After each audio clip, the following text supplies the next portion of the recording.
Cordial saludo, soy Cindy Juliet Suezca Guarín, estudiante de la Universidad Minuto de Dios del cuarto semestre de la carrera Administración en Seguridad y Salud en el Trabajo.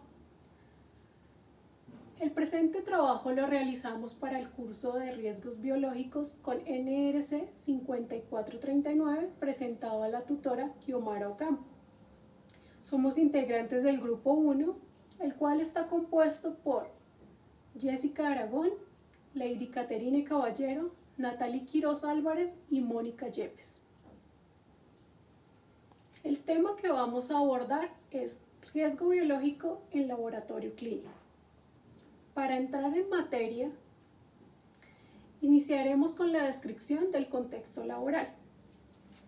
El laboratorio clínico es un eslabón clave en el mantenimiento de la salud colectiva.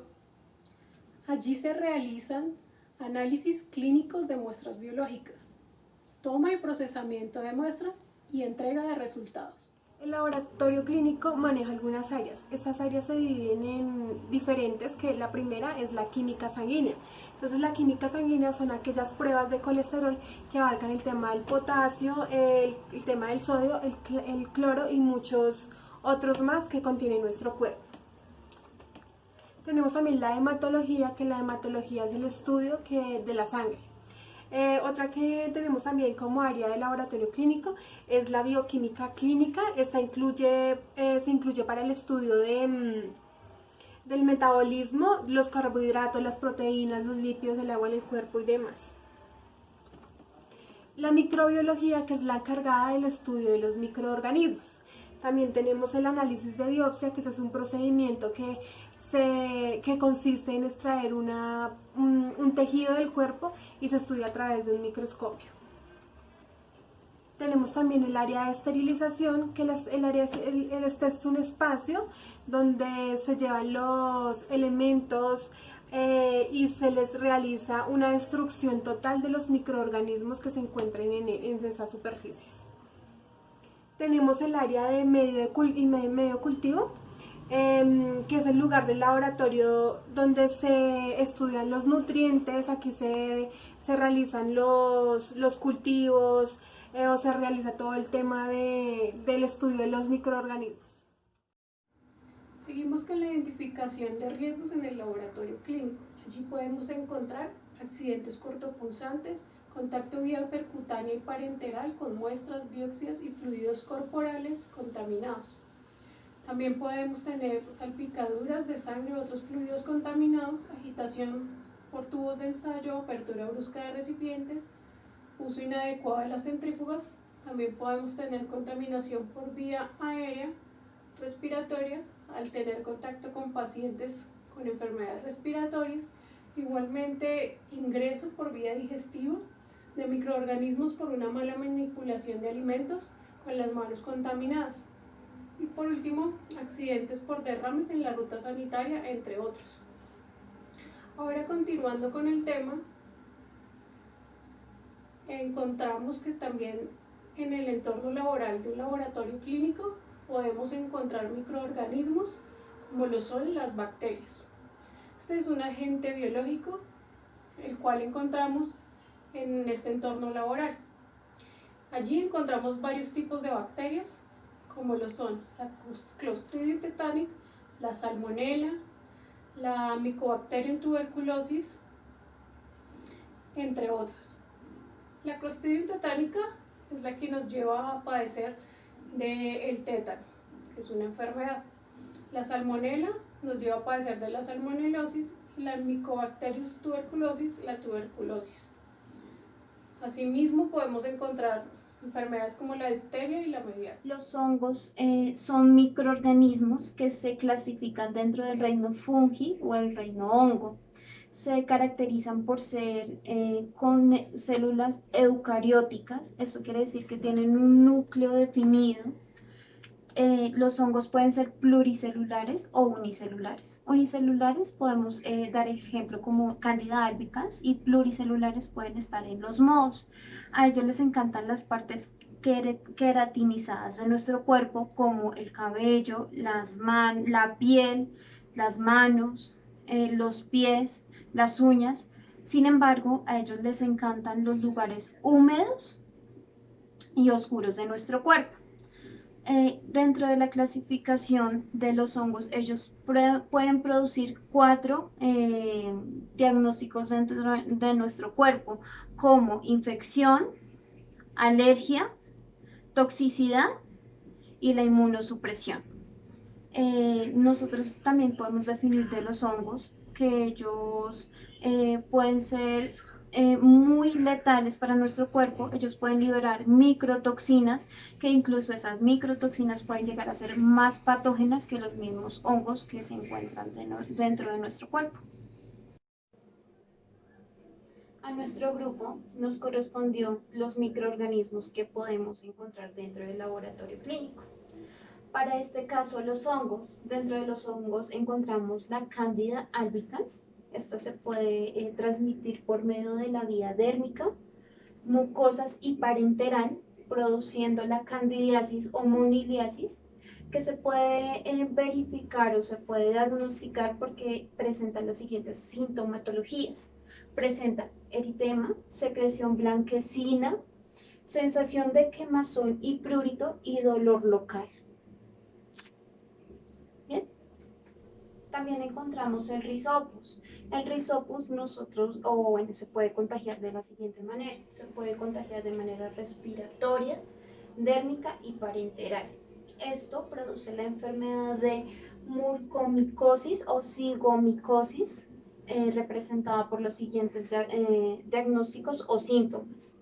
Lesiones necróticas invasoras en la parte de la nariz, paladar, dolor, hipertermia, celulitis orbitaria, proptosis y rinorrea purulenta. Otra que también podemos encontrar dentro del laboratorio clínico, a las cuales se encuentran expuestos los trabajadores, es la Aspergillus. Esta se puede contagiar por los siguientes medios: respiratorio, dérmico y parenteral. La enfermedad que produce este hongo es la aspergilosis, representada por los siguientes síntomas: necrosis hemorrágica, infarto, hemóptisis, dolor torácico y disnea. La siguiente que encontramos es la Malassezia purpura. Esa se transmite por vía dérmica, provocando la enfermedad de dermatitis seborreica, piritiasis versicolor, foliculitis. Está representada por los siguientes síntomas: alopecia, manchas en la espalda, de color rojizo, o puede ser también de color marrón, inflamación de los folículos pilosos. También encontramos el Trichosporon. Este se transmite por vía dérmica. La enfermedad que nos produce es piedra blanca. La piedra blanca se caracteriza por los siguientes síntomas, que es una microsis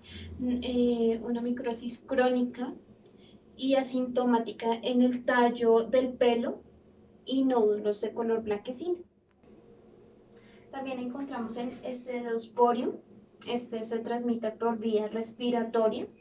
La enfermedad que nos produce es el escedosporosis. Los síntomas que produce esta enfermedad son la micosis sistémica, micetomas, artritis, osteomelitis, sinusitis, onicomicosis y bolas fúngicas pulmonares. ¿Qué son los virus? Primero tenemos que entender que los virus no son seres vivos ni tampoco son microorganismos. ¿Qué hace un virus? Un virus necesita de un huésped para poder multiplicarse o replicarse. Este inyecta su ADN en la célula y saca copias del mismo. Por eso no se pueden reproducir y no son considerados como seres vivos. Algunos de estos virus y los más conocidos es el virus de la inmunodeficiencia humana, nombre de la enfermedad, el SIDA. Afortunadamente, existen algunos retrovirales para combatirlo. ¿Por qué digo afortunadamente? Porque es uno de los virus más agresivos y destructor de células en el ser humano. También tenemos el virus del VHA, VHB, VHC. Estamos hablando de la hepatitis A, B y C. La hepatitis A se transmite por contacto con las heces fecales cuando accidentalmente el portador se lo lleva a su boca. Ahí es donde se transmite. En el caso de la hepatitis B y C se transmite únicamente por contactos, por fluidos, semen, sangre, saliva, entre ellos. También tenemos el poliovirus que causa la poliomielitis. Uno de los síntomas de la poliomielitis es la atrofia, la fatiga, la fiebre, la sensación de desmayo. Cuando hablamos de atrofia muscular, que en algunos casos puede causar incluso la muerte. También tenemos el rhabdovirus, que causa la enfermedad de la rabia. Esta rabia la transmiten los animales, puede ser un perro, una rata. Acá se puede producir un efecto, digámoslo, de zoonosis, que es cuando estos virus son transmitidos de animales a seres humanos. También tenemos el morbillivirus que causa el sarampión, ¿sí? ¿Cuáles son algunas de estos síntomas? Sarpullido, fiebre, malestar y ataca muchas veces a los niños. También tenemos el ortomixovirus, que estamos hablando de la famosa gripa, que ya sabemos lo que causa: moco, estornudos, debilidad, a veces hasta dolor muscular. También tenemos el papilomavirus, que el nombre de la enfermedad es virus del papiloma humano. Este generalmente lo padece únicamente la mujer, pero puede ser tan agresivo que puede causar incluso cáncer de cuello uterino. También tenemos el variolavirus, que pues estamos hablando de lo que es la viruela, que causa dolor de espalda, diarrea, sangrado excesivo. Varicela zoster, que ya sabemos que es la varicela, donde puede causar incluso un sarpullido, ¿sí? Un sarpullido incluso, pero también puede causar pérdida del apetito, dolor de cabeza, entre otros. Algunos síntomas de la hepatitis B y la hepatitis C que no mencioné son la piel amarilla, ojos amarillos, dolor de cabeza, incluso muchas veces malestar estomacal. También tenemos el virus flavivirus, que causa lo que es la enfermedad del dengue y es transmitido por el vector mosquito Aedes aegypti. Generalmente esta enfermedad solamente lo lleva la hembra. Entonces, estos son algunos de los virus que pues más conocemos y que pueden ser mortales. Recordemos que hay que tratar a todo virus como potencialmente infeccioso para tener todas las medidas de prevención, intervención para poder combatirlos. Sabemos, los parásitos pertenecen al reino animal. También se dividen en dos. Uno de ellos son los endoparásitos y los otros son los ectoparásitos. Entonces, como bien sabemos, los endoparásitos, estos se transmiten principalmente por vía fecal y vía oral.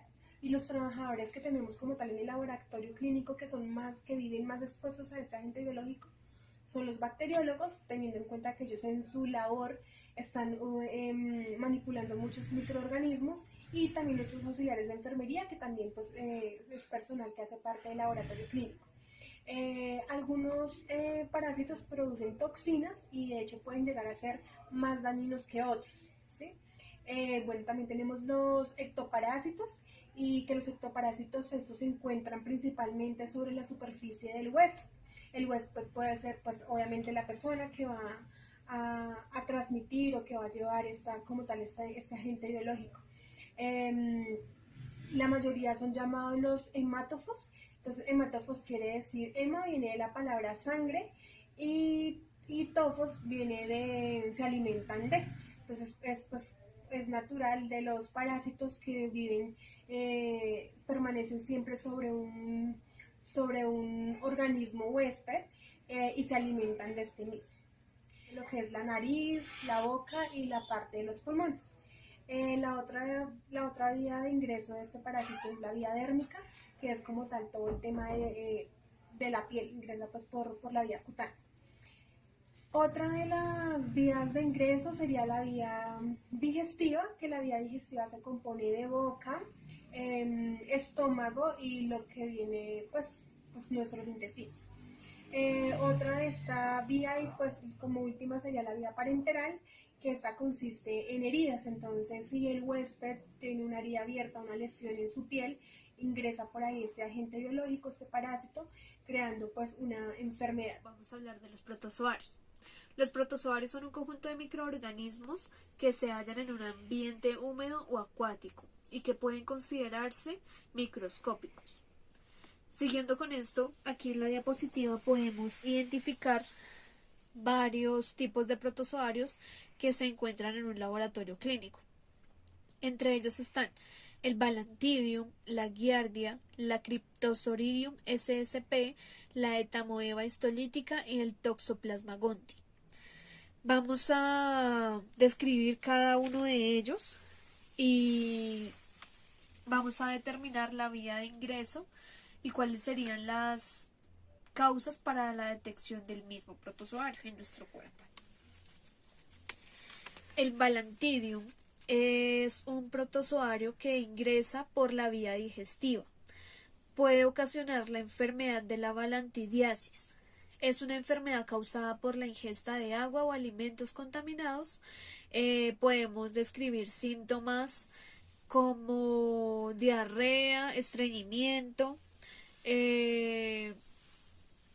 heces con mucosidad o dolor abdominal y a veces náuseas. Aquí podemos ver un protozoario en la vía digestiva. Continuamos con la Giardia. La Giardia es un protozoario también que tiene la vía de ingreso por vía digestiva. La enfermedad que causa es la Giardia duodenalis. Podemos detectar sus síntomas en diarrea líquida y heces grasas. También puede aparecer fatiga, cólicos y eructos. Aquí podemos ver ese protozoario también. La Cryptosporidium ssp tiene una vía de acceso diferente, fecal-oral. La podemos identificar o determinar por varias partes. O sea, es considerada, la enfermedad que causa es la criptosoporidiosis. Los tipos de protozoarios pueden ingresar por secreciones respiratorias del infectado. ¿Qué quiere decir esto? O sea, que la persona cuando tenga contacto con alguna parte infectada o con algún infectado, con sus heces fecales, y se envíe las manos a la boca o tenga contacto con sus fosas nasales, ahí puede contagiarse. Continuamos con la Etamoeba histolítica. Este protozoario tiene vía de ingreso también digestiva. La enfermedad que causa es la Etamoeba histolítica, así también se llama la enfermedad. Puede transmitirse a través de alimentos o agua que se encuentre contaminada. Entonces aquí podemos ver el proceso, cómo se infectaría la persona con este protozoario. Continuamos con el Toxoplasma gondii. Este protozoario tiene vía de ingreso digestiva también y fecal oral. Puede contaminarse por medio de heces del gato. La enfermedad que ocasiona es la toxoplasmosis. El huésped principal de la gente, pues como lo decíamos anteriormente, es el gato. Los síntomas pueden presentarse como confusión, fiebre, dolor de cabeza, inflamación de retinas y también pueden haber convulsiones.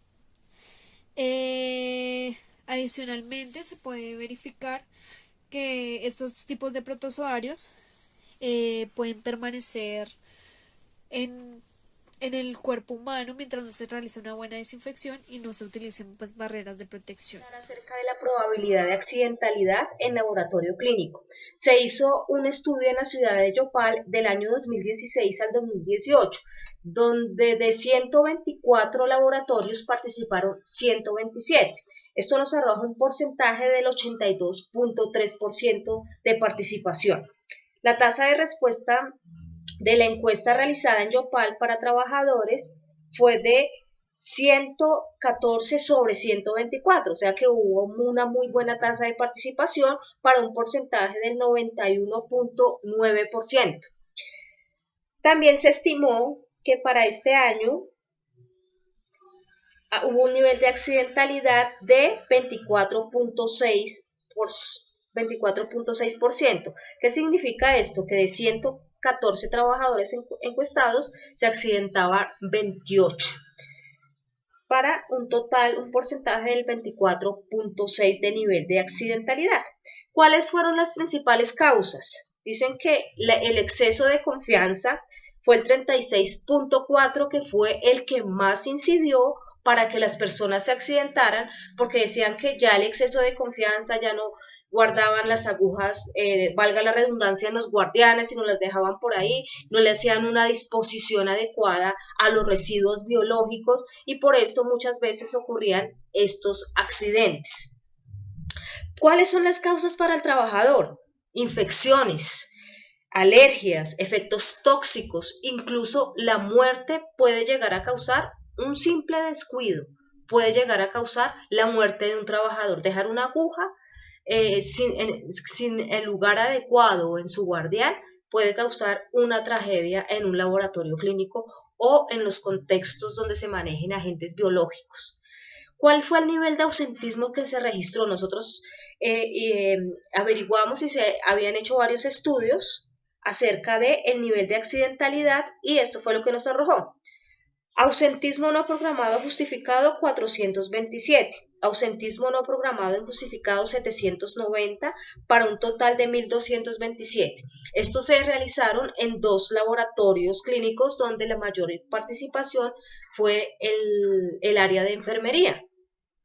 Ausentismo no programado injustificado con aviso 215, sin aviso 334, indisposiciones de salud 241, para un total de 790 ausentismos que se presentaron en el año enero del 2007 a el 2008. En ese año se presentaron este nivel de ausentismo en 2 laboratorios. También la tasa de mortalidad. Se hizo un estudio porque no se hallaron datos concluyentes en laboratorios y se extrajo información general por muertes en personal del laboratorio de enfermeras, teniendo en cuenta la situación actual del SARS-CoV-2. Más de 600.000 enfermeras han muerto en todo el mundo por coronavirus. En Colombia, en agosto del 2020, van 12.540 personas, de los cuales 15 de ellos pertenecen al personal de salud en Colombia. El 7% de todos los casos de COVID-19 se encuentran en los trabajadores de salud. Para realizar un reporte de accidente de trabajo, inicialmente este tema se rige por el decreto 1295 de 1994, que especialmente en su artículo 62 nos indica que todo accidente de trabajo o enfermedad profesional que ocurra en una empresa o actividad deberá ser reportado respectivamente por el empleador a la entidad administradora de riesgos laborales y a la EPS en forma simultánea, es decir, durante los 2 primeros días de la ocurrencia del evento accidente de trabajo o 48 horas. Uno de ellos es notificar el evento. Notificar el evento consiste en que el trabajador inmediatamente presenta el accidente de trabajo debe reportarlo a su jefe inmediato o área de seguridad y salud en el trabajo. Atención asistencial del trabajador. Este quiere decir que el trabajador debe recibir una atención médica inmediata, teniendo en cuenta que el accidente se ha presentado por riesgo por agente biológico. Entonces se debe remitir inmediatamente, ya que se debe intervenir por ser agente biológico. Reportar a la ARL, administradora de riesgos laborales, a la que esté afiliado el trabajador. Otro sería diligenciar el formato FURAT, que este formato es donde se incluyen los datos principalmente de la empresa, luego dice que con los datos de la persona que se accidentó y se continúa con los datos detallados del accidente que sufrió el trabajador. Entonces aquí se debe detallar el lugar del accidente, hora del accidente, fecha del accidente, lugar de la lesión y un detalle, algo muy detallado, un resumen muy detallado de lo que ocurrió en ese accidente de trabajo. El Comité Paritario de Seguridad y Salud en el Trabajo es el organismo encargado de la promoción y la prevención de accidentes de trabajo y enfermedades laborales. Entonces, este organismo trabaja en pro con actividades de promoción y prevención que se informan y se divulgan a todos los trabajadores. La formación de este COPAS, teniendo en cuenta que somos un laboratorio clínico y aproximadamente manejamos de 10 a 49 trabajadores, quiere decir que se eligen los representantes, uno por parte del trabajador y uno por parte del empleador. Y esta votación o esta elección se realiza a través de votos, eligiendo pues un representante del trabajador y un representante de los empleados. También la duración de este comité es por 2 años, inmediatamente tan pronto se inicia con la votación hasta que se culmina pues el periodo, según la normatividad. Porque es importante participar en las actividades del COPAS, porque aquí se apoya la ejecución de todas las actividades de promoción y prevención en pro de la salud y el bienestar de los trabajadores, siguiendo también el sistema de gestión de seguridad y salud en el trabajo. Y apoya a las intervenciones y actividades del área de seguridad y salud en el trabajo, como inspecciones, investigación de accidentes de trabajo. Una de las funciones también de este comité es participar en las reuniones mensuales que se realizan y participar en todas las actividades. A continuación hablaremos de los residuos biológicos infecciosos y peligrosos. Para entender bien qué es un residuo peligroso e infeccioso, podemos describir los que son aquellos que contienen microorganismos patógenos tales como bacterias, parásitos, virus, hongos, protozoarios, entre otros, y con suficiente grado de virulencia y concentración que puede producir una enfermedad infecciosa en huéspedes susceptibles. La disposición de residuos biológicos infecciosos en el laboratorio clínico se encuentran como biosanitarios y cortopunzantes. Los biosanitarios son todos aquellos elementos, instrumentos utilizados durante la ejecución de procedimientos asistenciales que tienen contacto con materia orgánica, fluidos corporales de paciente humano, tales como apósitos, aplicadores, algodones, drenajes, mechas, guantes, placas, entre otros. Y en los cortopunzantes podemos encontrar todo lo que son agujas, restos de ampolletas, bisturís, láminas, todo lo que puede cortar o punzar. Y estos son aquellos que por sus características punzantes o cortantes pueden dar origen a un accidente percutáneo o infeccioso. En la normatividad aplicable para la disposición de estos residuos podemos encontrar la resolución 1164 del 2002, en la cual se adopta el manual de procedimientos para la gestión de los residuos hospitalarios y similares, el decreto 351 de 2014, por el cual se reglamenta la gestión integral de los residuos generales en la atención en salud y otras actividades. Para el manejo de residuos peligrosos e infecciosos, podemos determinarlos de la siguiente manera: primero, su generación; segundo, su segregación; tercero, una desactivación; cuarto, el almacenamiento; quinto, una recolección externa; sexto, un tratamiento; y finalmente la disposición final. Para la disposición de residuos infecciosos es importante la utilización de los elementos de protección personal para realizar los procedimientos de limpieza, desinfección y elementos. El personal encargado para la entrega de los residuos del laboratorio debe utilizar los elementos de protección personal. Los residuos deben ser retirados cuando la caneca esté llena a las 3/4 partes de su capacidad. Deben retirarse los residuos también cuando la caneca se encuentre sucia por derrames de fluidos. Se debe entregar a la ruta sanitaria interna por tipo de residuo para evitar la mezcla.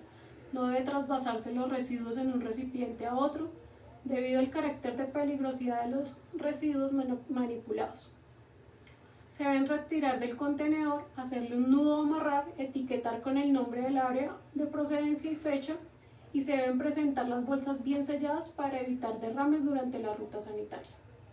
Debemos saber que el movimiento interno de residuos consiste en la recolección y traslado de residuos desde el sitio de generación hasta el cuarto de almacenamiento central para su posterior entrega a empresas externas especializadas y contratadas por el laboratorio para la recolección y disposición final de los residuos. Segregación de los residuos. En el laboratorio los residuos se clasifican, se identifican con su respectivo etiquetado de residuos peligrosos e infecciosos, el cual lleva el símbolo del riesgo biológico, el nombre del tipo de residuo que contiene, la fecha, el nombre del laboratorio o área de donde se generaron los residuos, y su identificación por proceso. En este caso, como lo indica el decreto 1076 de 2015, se señala con el Y1 para desechos clínicos resultantes de atención médica prestada en hospitales médicos y clínicas. Asimismo, todos los residuos se recolectan en diferentes puntos del laboratorio. Estos se disponen en bolsas rojas plásticas de polipropileno de alta densidad, resistentes, de un calibre de 1.4 milésimas de pulgada. Las canecas o contenedores son de material plástico rígido, livianas, de color rojo, con tapa para su adecuado cierre, ojalá herméticas. Estos recipientes deben ser lavados, desinfectados y secados 2 veces por semana. Los recipientes o guardianes que se usan en el laboratorio clínico son elementos en los que se introducen elementos cortopunzantes. Estos deben llevar su etiqueta donde indique el tiempo de reposición, el origen, la fecha. Estos guardianes solo se llenan hasta las 3/4 partes de su capacidad y a un tiempo máximo de 2 meses. Y se procede a retirarlos de su lugar de ubicación.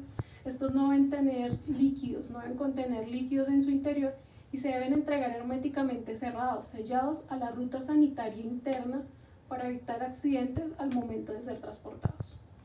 Después de la segregación de los residuos infecciosos y peligrosos del laboratorio, viene la desactivación de los residuos. Estos deben ser sometidos a desactivación en autoclave antes de ser descartados. También tienen una desactivación química, que es la desinfección que se hace mediante el uso de germinicidas, tales como armonios, cuatemarios, formaldehído, glutaldehído, iodoforos, entre otros, en condiciones que no causen ni afecten negativamente al medio ambiente y a la salud humana. Estos métodos son aplicables a materiales sólidos y compactos que requieren desinfección de superficies como los cortopunzantes, espéculos y material plástico o metálico desechable utilizado en procedimientos de tipo invasivo. En los guardianes se agrega una solución de desinfectante como peróxido de hidrógeno del 20 al 30%. Se deja actuar no menos de 20 minutos para desactivar los residuos. Se vacía el líquido en un lavamanos o en un vertedero y se sella el recipiente introduciéndolo en bolsa roja rotulada como material cortopunzante. Se cierra, se marca y luego se lleva al almacenamiento para la recolección externa, como lo indica la resolución 1164 del 2002 en el numeral 7.2.4.2. Para la desactivación es importante la utilización de elementos de protección personal, como lo son máscara completa con respirador, guantes, mosquetero tipo industrial, botas plásticas, bata antifluidos o delantal plástico de PVC. Después de la desactivación de los residuos infecciosos y peligrosos del laboratorio, estos son llevados al lugar de almacenamiento de residuos. El laboratorio cuenta con un espacio adecuado para el almacenamiento de los residuos. Estos lugares tienen suficiente iluminación, ventilación natural, las paredes y pisos son óptimas, son fáciles para la limpieza y la desinfección. El cuarto de almacenamiento está provisto con un punto de agua drenaje y pendiente regular para la evacuación de los vertimientos o líquidos que puedan generar este tipo de residuos. Asimismo cuenta con energía eléctrica y rejillas de aislamiento, malla para evitar el ingreso de vectores. Está señalizado de acuerdo al tipo de residuo y tiene acceso a un equipo extintor multipropósito o ABC. También en este lugar de almacenamiento se encuentra con un acceso restringido mediante candados con llave a cargo del personal responsable de la ruta sanitaria interna. Después del almacenamiento llega una empresa contratada por el laboratorio, como lo es Ecocapital, verifica que se hayan segregado de manera adecuada los residuos biológicos infecciosos y peligrosos, igualmente que se encuentren almacenados en los cuartos donde se cuente con la ventilación adecuada, que las bolsas no estén en el piso sino en un soporte o estén dentro de las canecas, que estén perfectamente rotuladas, que en cada rótulo estén los datos. Una vez que ellos verifican que eso está perfectamente correcto, proceden a pesarlos. Cada residuo tiene un peso establecido. el cual se diligencia en el acta de recolección de residuos, en donde va discriminado cuánto pesan los biosanitarios, cuánto pesan los cortopunzantes, y ellos llevan todos estos residuos como disposición final a la incineración. Todos los residuos biológicos infecciosos y peligrosos, su disposición final es la incineración. Esto significa que van a ser quemados, ya que se llevan hacia las afueras de Bogotá, a unos lugares que tienen altos hornos a más de 1300 grados centígrados, lo que garantiza que todos estos residuos efectivamente se reduzcan a cenizas para evitar dejarlos en rellenos sanitarios, con el fin de evitar que los roedores, los insectos se paren allí y se puedan llevar todas esas infecciones o todos estos agentes infecciosos a las casas y constituir un problema para la salud pública. Los elementos de protección individual son consideradas barreras físicas que permiten que el trabajador no se contagie con los fluidos que maneja en el laboratorio clínico y con los materiales que se encuentren contaminados. Entre los elementos de protección individual podemos encontrar un gorro sanitario stretch con velilla, que es este que estamos observando acá. Unas gafas antiempañantes nitrilo Estel Pro, son estas que se encuentran aquí a este lado. Una pantalla de protección B1, que es la que tenemos aquí. Y una mascarilla Estel Pro FFP2, que es esta que se encuentra aquí. Los elementos los encontramos organizados de cabeza a pies. Entonces continuamos con una mascarilla FFP1 sin filtro o sin válvula de exhalación. También se puede conocer como sin válvula de exhalación. Otra mascarilla es una Delta Plus FFP3. Esta sí tiene válvula y adicionalmente es de 3M. Su válvula es M1300. Es una válvula que permite que el trabajador pueda respirar mejor y pues no presente contagio al momento de tener el laboratorio. En esta otra mascarilla, es una mascarilla quirúrgica desechable. Es así, únicamente es para uso temporal del trabajador. Esta mascarilla es una mascarilla higiénica desechable, también considerada para un periodo de tiempo bastante corto mientras el trabajador se encuentre pues en el laboratorio clínico. Seguimos con los tipos de guantes. Los guantes, como podemos ver acá, desechable de nitrilo azul sin polvo. Este que tenemos acá es un desechable de látex natural. Por este lado tenemos unos guantes desechables de vinilo o PVC y unos guantes desechables de polietileno. El trabajador generalmente utiliza estos guantes por periodo de tiempo también muy corto, ya que estos guantes presentan sudoración excesiva en las manos. Deben utilizar por lo menos unos 2 o 3 pares al día, dependiendo del uso en que se encuentren en el laboratorio. Por otra parte, tenemos un traje Tyvek. Este traje es considerado de bioseguridad, permite que, como su antifluido permite que no se generen fluidos corporales o que le ingresen en la ropa del trabajador y que se pueda contaminar. Tenemos un cubre zapatos desechable en polietileno. Este cubre zapatos también es como el polietileno. El polietileno también ayuda a que el zapato no se contamine o no genere contaminación cruzada y pueda llevarse los residuos que se generan en el laboratorio a su casa o los pueda esparcir más. Por otro lado tenemos un zapato de trabajo antideslizante de microfibra que permite la estabilidad del trabajador en su área de trabajo, que no se vaya a deslizar con el piso que se utiliza en el laboratorio y que permita mantenerse firme. Por último tenemos unas botas de trabajo antideslizantes con suela de PVC. Estas botas de trabajo también nos permiten proteger los zapatos del trabajador y proteger la ropa que lleva, ya que es una bota pues bastante amplia y larga. De las medidas de prevención en la fuente, en el medio y en el individuo. Cuando hablamos de medidas de prevención, van encaminadas precisamente a salvaguardar la vida del trabajador, el que trabaja en este laboratorio clínico, ya sea enfermera, biólogo o la función que desempeñe. Hay tres: fuente.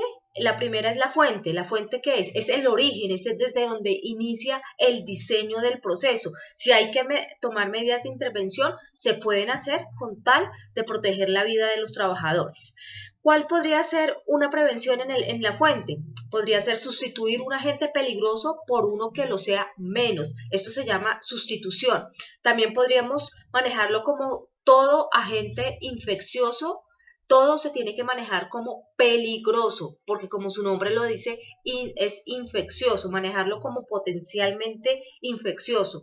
También estamos hablando de otra medida de prevención, que es el medio. ¿El medio qué es? El medio está como entre la mitad entre la fuente y el trabajador, porque es el medio ambiente donde trabaja el empleado. Acá, ¿qué medidas podríamos tomar? Uno es la desinfección de las superficies. Esta podría ser una. Dos, podría ser una adecuada ventilación en la zona donde el trabajador se está desempeñando. Y tres, estaríamos hablando del individuo. ¿Cuál es la medida de prevención? Una es las vacunas. ¿Por qué? ¿Vacunas contra qué? VHA, VHB, VHC. ¿Por qué? Porque con estos agentes es donde la mayoría del tiempo los biólogos, las enfermeras están teniendo contacto con este tipo de agentes. La inmunización es una forma de prevenir que el empleado sufra un daño irreparable en su organismo. Por eso es tan importante implementar estas fuentes en cada laboratorio clínico que desempeña estas labores. Capacitación sobre riesgo biológico es la estrategia que nos permite alcanzar los objetivos de la seguridad y salud del trabajo. En cuanto a preparar a los trabajadores para que realicen actividades en pro de la prevención de riesgo biológico. Esta capacitación, el plan de capacitación debe abarcar el 100% de las áreas del laboratorio clínico y de los trabajadores del laboratorio clínico. También tenemos algunos objetivos. Uno de ellos es cumplir la normatividad legal vigente en materia de seguridad y salud en el trabajo. Otro es realizar el seguimiento de los riesgos por agente biológico e inmediatamente implementar medidas de control. El siguiente es implementar las medidas de prevención y control para la eliminación y control de la exposición a riesgo biológico. El plan de capacitación también cuenta con unas temáticas en cuanto a temas de riesgo biológico que se les debe evitar a los trabajadores que tienen un nivel de exposición a este riesgo. Una de ellas es la prevención de accidentes de trabajo. Tenemos que dictar estas capacitaciones a los trabajadores para que ellos sepan a qué riesgos están expuestos. Otras son las normas de bioseguridad en riesgo biológico para que los trabajadores sepan cómo actuar ante el agente al cual se están exponiendo. Otra temática es la conducta a seguir en cuanto a un accidente de trabajo por material cortopunzante, precauciones con la manipulación y el traslado de residuos de materia clínica, teniendo en cuenta que hay personas que no saben cómo transportar o trasladar estos laboratorios y se pueden presentar accidentes de trabajo. Y por último podríamos dar un tema sobre capacitación de elementos de protección personal, teniendo en cuenta que también se han presentado muchos accidentes de trabajo por el no adecuado uso de estos elementos. En el plan de capacitación sobre riesgo biológico tenemos los indicadores de cobertura en capacitación y resultado de trabajadores capacitados. Entonces, el de cobertura de capacitación consiste en evaluarlo desde número de capacitaciones ejecutadas sobre el número de capacitaciones programadas. Es decir, que a inicio de año siempre manejamos en el plan de trabajo una cantidad de capacitaciones y la idea es cumplir con el 100% de estas. Y el otro es el resultado de trabajadores capacitados. La idea es medir qué cantidad de trabajadores se capacitaron sobre el número de trabajadores que abarcan el laboratorio clínico. En cuanto a exámenes médicos ocupacionales, tenemos en cuenta que esos exámenes son unos actos médicos que se realizan a todos los trabajadores, ya sea examen de ingreso, examen periódico ocupacional, para mirar el estado de salud de los trabajadores y de esta manera realizar medidas de intervención en donde podemos identificar una enfermedad de origen común o enfermedad de origen laboral, y de esta manera también se pueden intervenir.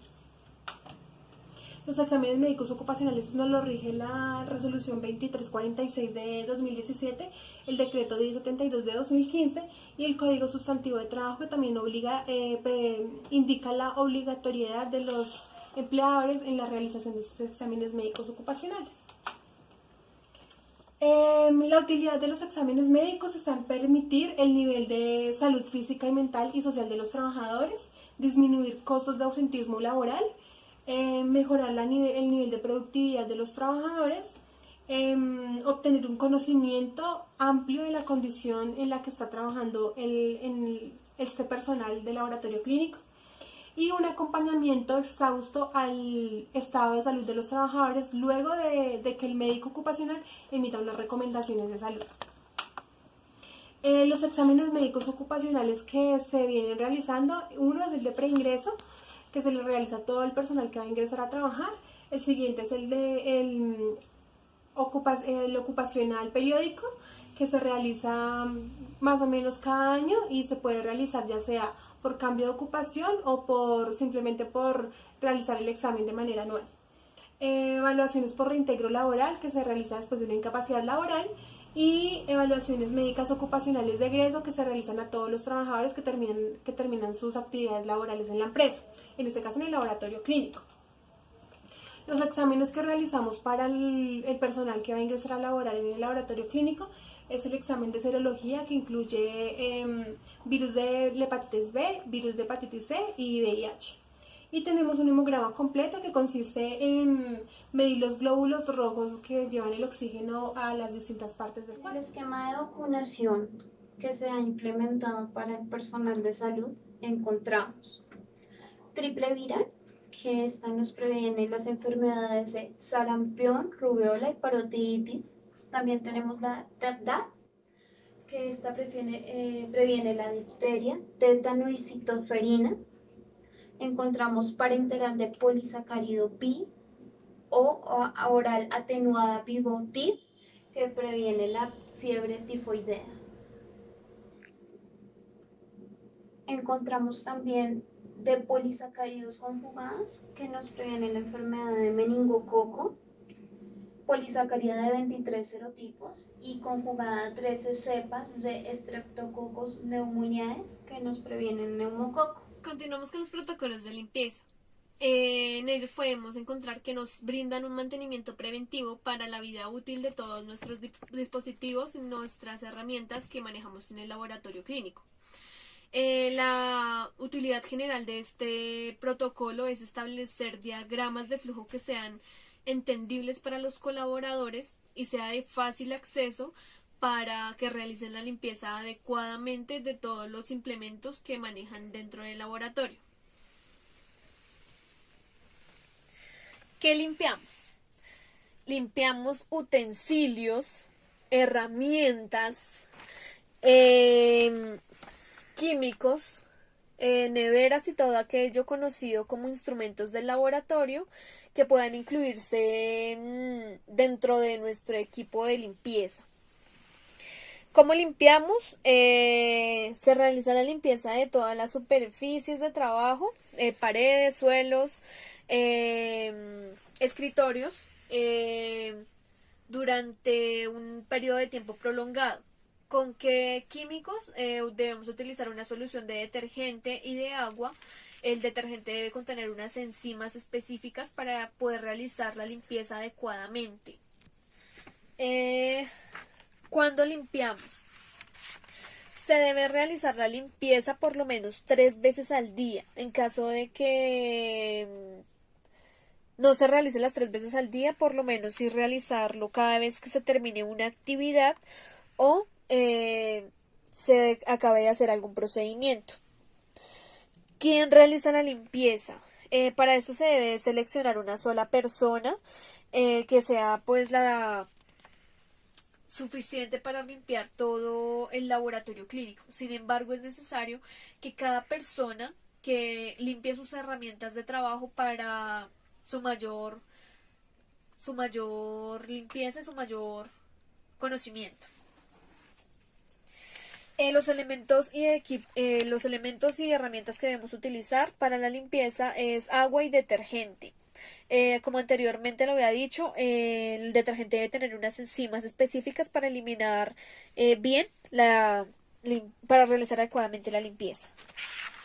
Los protocolos de limpieza, tenemos uno que es para el laboratorio específicamente, es un diagrama de flujo como lo podemos observar, de fácil entendimiento para los colaboradores. Asimismo tenemos un protocolo o un procedimiento de limpieza para cada instrumento que se utilice en el laboratorio, para también de fácil entendimiento de sus colaboradores.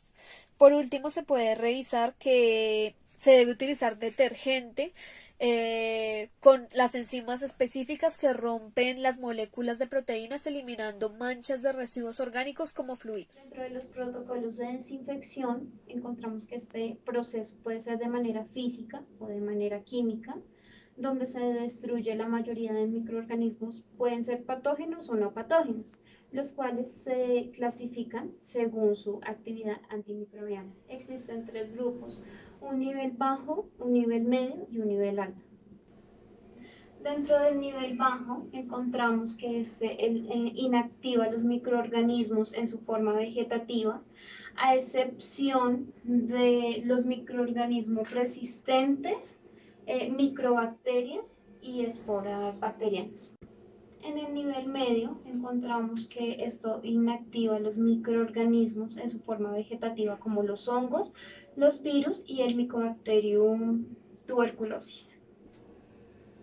En el nivel alto encontramos que este destruye los microorganismos a excepción de las esporas.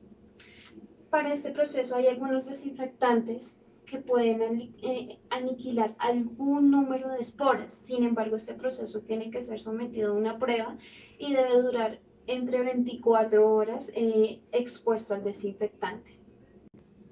Dentro del nivel físico encontramos la pasteurización. En esta pasteurización sometemos el equipo cuando el agua esté en ebullición más o menos a 80 a 100 grados centígrados.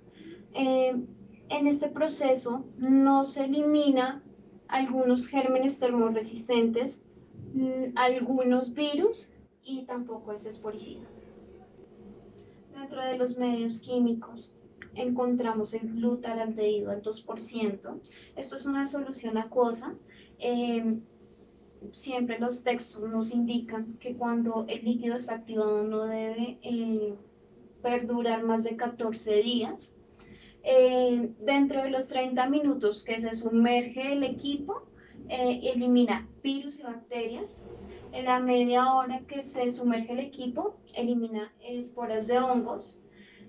Siempre este desinfectante se utiliza para aparatos o equipos que no pueden ser sometidos a altas temperaturas. Y encontramos el hipoclorito de sodio. Este es un desinfectante universal que se utiliza para todos los microorganismos. Disminuye su eficacia cuando está expuesto a la luz o cuando lleva mucho tiempo de haberse activado. Comercialmente, cuando se adquiere el hipoclorito de sodio, debe estar en envases oscuros. Es ideal para remojar el material usado antes de ser lavado y este nos inactiva las secreciones como las heces fecales o la orina. Del hipoclorito de sodio, que es importante resaltar, no se debe utilizar más de 30 minutos, ya que es altamente corrosivo. No se debe conservar en envases abiertos a más de 12 horas, ni estar expuestos a la luz, y debe estar o prepararse en un lugar ventilado. Dentro de los protocolos de esterilización encontramos que este elimina todos los microorganismos. Microorganismos como cuáles encontramos como las que están como materia vegetativa, esporas, virus lipofílicos e hidrofílicos, parásitos, hongos que se encuentran en objetos inanimados. En el proceso de esterilización, el material debe estar completamente limpio. A las temperaturas que se deben exponer para calor húmedo oscilan más o menos entre los 121 grados a los 132 grados centígrados. Dentro del autoclave, la presión de la cámara de esterilización debe ser de 15 libras por pulgada cuadrada. Este proceso coagula las proteínas de los microorganismos provocando su eliminación. Las recomendaciones para este proceso es que todo el material debe estar limpio. Si hay una costra de suciedad, el proceso no va a funcionar porque no penetra esa suciedad. Adicionalmente, el vapor debe rodear o debe alcanzar a todo el material que nosotros ingresamos. Por eso es importante no llenar excesivamente el autoclave, sino que esté bien distribuido para que ese vapor alcance a todas las partes y alcance a esterilizar todo el material.